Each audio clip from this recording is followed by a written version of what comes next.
রাত প্রায় 10টা। কোচবিহারের পথে ছুটবার লাগছে একটা বাস। ভিতরে বৈশা আছে বৈশাখী, গভীর চিন্তায় ডুইবা রইছে।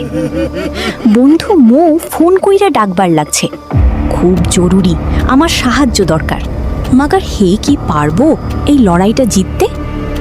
মৌ চালায় একটা ছোট্ট অনাথ আশ্রম, কিন্তু হঠাৎই একটা বড় কনস্ট্রাকশন কোম্পানি হি জমি দখল করবার লাগছে।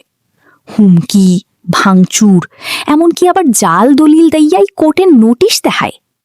কেউ সাহায্য করবার রাজি হইল না।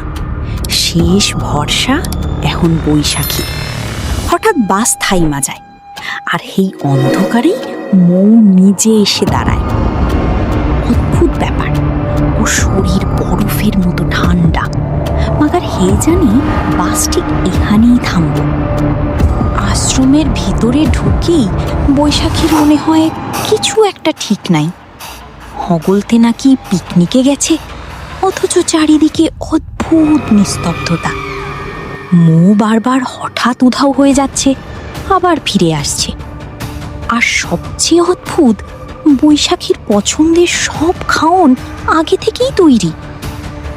শেষে বটগাছের নিচে মৌ জানায় আসল দলিল লুকানো আছে একটা চাবির মধ্যে। তারপর সে বলে, আমার যাবার সময় হইয়া গেছে।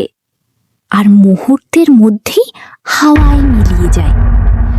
সকালে জ্ঞান ফিরার পর বৈশাখী দেখে পুরো আশ্রম উইরা ছাই ছাই। আর মৌ গতকালই মাইরা গেছে আগুনে। কাঁপা হাতে বৈশাখী খুঁজে পায় সেই চাবি, প্রমাণ কইরা দেয় সব সত্যি। আর মিস্টার সিং পায় শাস্তি। আর বৈশাখী নতুন কইরা আবার সাজাইয়া তোলে আশ্রম।